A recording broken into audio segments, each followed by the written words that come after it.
COVID, as we know, is surging across the country and, of course, right here in Illinois. Mayor Lori Lightfoot's vaccine mandate for some indoor spaces goes into effect Monday. The Centers for Disease Control and Prevention faces criticism, though, for changing its isolation guidelines. And a new report reveals some tension between Mayor Lightfoot and Governor Pritzker. Here with all that and more are Amanda Vinicky and Paris Schutz. Welcome back, team. So today, the Centers for Disease Control and Prevention clarified why it changed its isolation guidelines. Here's a clip from the director of the CDC, Dr. Rochelle Walensky. We have seen relatively low rates of isolation for all of this pandemic. Some science has demonstrated less than a third of people are isolating when they need to. And so we really want to make sure that we had guidance in this moment where we were going to have a lot of disease that could be adhered to, that people were willing to adhere to, and that spoke specifically to when people were maximally infectious. So, Paris, how have both the public and health officials responded to the CDC's change in guidelines? I think, as you heard with Dr. Arwady earlier today, confusion among public officials and the public, especially since cases are reaching record highs right now. And you heard there from the CDC director that a lot of this is because people haven't been adhering to these standards in large numbers. And it's clear that CDC and the federal government was responding to a lot of pressure, perhaps from employers, worried about workers being gone for 10 days because so many people are getting COVID now and going out. And it's confused people who aren't looking at the fine print. Remember, this applies to those that are asymptomatic. So if you're asymptomatic, the CDC is saying, okay, quarantine for 5 days. But then for the next 5 days, be very diligent about wearing a mask around other people. If you are symptomatic, probably good to quarantine for that original 10-day period. So here in Illinois, city and state data show that record-setting daily case counts and averages are happening. Amanda, Christmas just passed. New Year's is coming this weekend, of course. What are public officials saying about an expected rise in COVID cases, even beyond, of course, the rise we're already seeing right now? Well, for starters, if you had big, fun plans to party hard on New Year's Eve, they're saying don't do so. Really, it's back to stay at home. Hang with your pod, bring in the new year in a safe fashion is what they're encouraging. And then, of course, they're saying they've got to prep for this. What we don't know is if at all it is going to get to a point where they're going to need to increase any sort of, open any additional hospital beds or anything along those lines right now. That is not something that we're hearing a lot of talk about, but certainly there are concerns about primarily when we talk about shortages in hospitals, there's sometimes an element of space, but really most of the time officials say what they mean by that is there aren't, when they say there isn't enough bed space, is that they mean there aren't enough doctors, nurses, other medical professionals to care for those patients. So it is certainly a concern and something that they are keeping an eye on, particularly, something to keep in mind with when we look at these positivity rates, by the way, all these at-home tests, that's not included. Those are just the tests that actually have, gone to one of these specific sites and have been logged. Right, and stressing the system, we also heard Dr. Arwady earlier say that it's also about the lab network not being able to test as many people as we see getting in line, seeking a test. Now, earlier this week, Governor Pritzker spoke about the pressure the surge could have on the healthcare system. Here's some of what he said.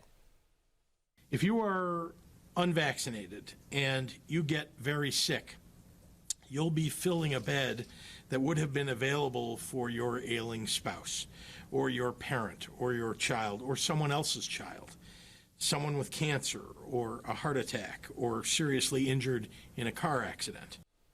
So, Paris, how concerned then are public officials and healthcare leaders about the stress that this COVID surge is going to have on our public healthcare system, the hospital system? Very concerned just for that reason that the governor laid out. If folks have other issues that they need to go to the hospital for, there are lines out the door. It's tough to get a bed. And throughout the state, we see in most regions the ICU capacity is 10% or less. A little more positive is the fact that ventilators are not in horrible demand right now. There still is enough ventilators to meet the demand out there. There was a worry about that earlier in the pandemic. But then the bigger issue, it isn't equipment, it's people, as Amanda said. It's burnout. You talk to so many hospital executives that say, 2 years of dealing with this, nurses, doctors, staff members, they're so burnt out emotionally, physically, and then you add in so many people are coming down with COVID among staff, so they have to go home, so there's no guarantee that there's going to be a fully staffed hospital for folks to go to if they do get sick. So these are the big concerns right now.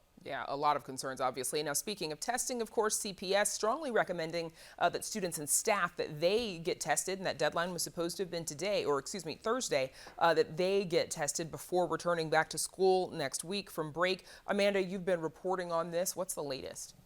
Well, yeah, so the latest is that, that Tuesday deadline came and went. We saw those overflowing FedEx boxes. There's been one added location, Garfield Ridge Library, but then also the deadline extended. So now until 5 o'clock on Thursday is when these tests will be accepted.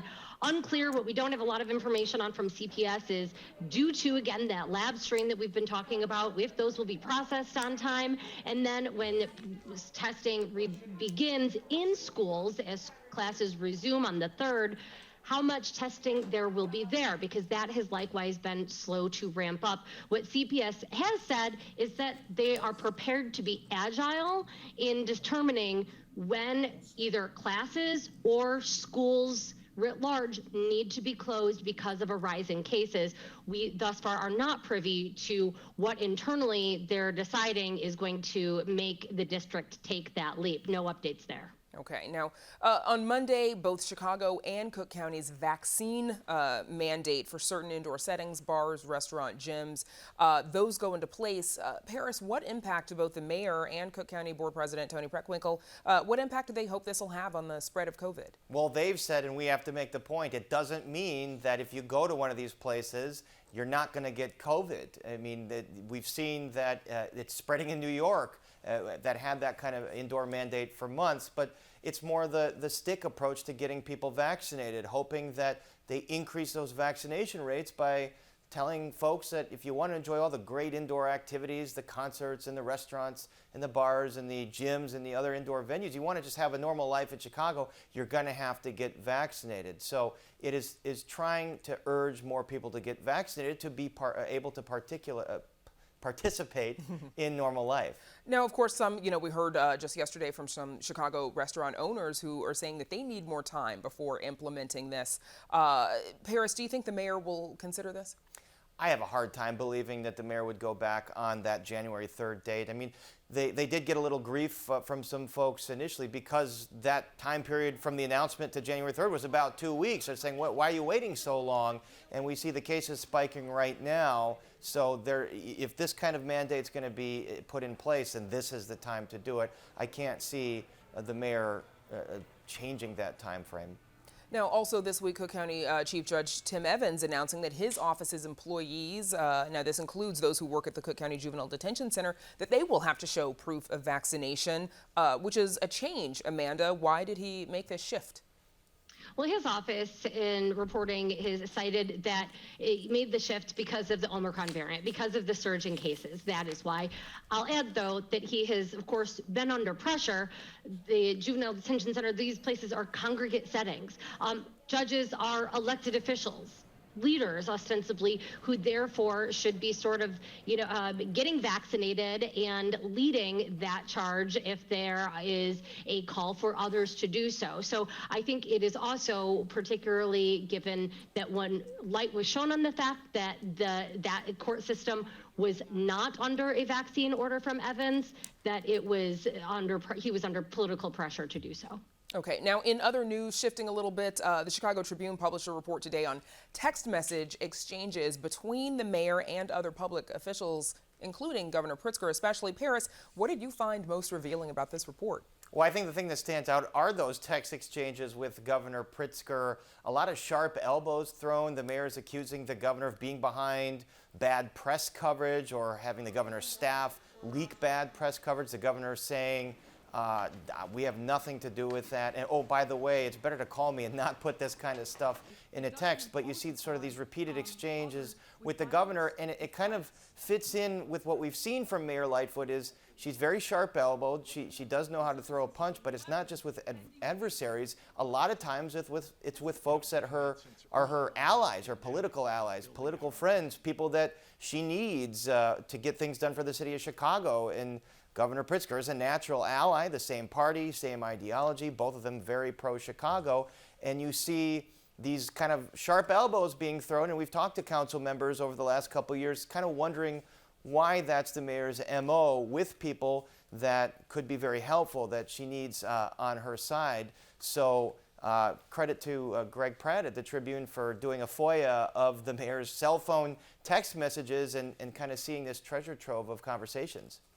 You know, I was actually, in terms of allies, in a way, you have constantly had Chicago mayors and governors of Illinois going head to head because while there should be a natural allyship, there's also a very natural tension.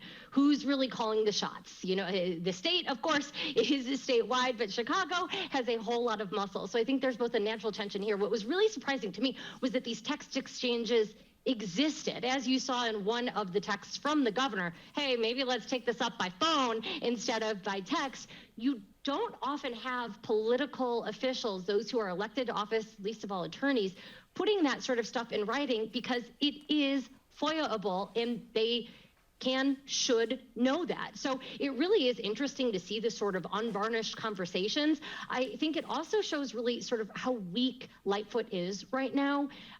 You had her predecessor, Emanuel. It's not like he was a friendly guy. We've seen some of his texts, and I'm sure if we got all of them, there were some pretty hard jabs in them as well. But there is really sort of this reaction, I think, because Lightfoot did not come in with the same sort of relationships, and she has been weakened by her entire really time in office. So I think that is really part of it. And then finally, I think what was surprising to me as well was actually, you got to read to the end of that article by Greg Pratt at the Trib there. And this is where she talks about a pension law that really does, in her words, ding, well, not in her words, she did not use the word ding, she used something more than that. Chicago taxpayers. Yeah, Amanda, we're actually fresh out of time. And FOIA-able, but also to your point, you know, some conversations are just better had on the phone, you know, person to person versus by text message. That's Spotlight Politics. Amanda Vinicky, Paris Schutz, of course. Thanks for joining us.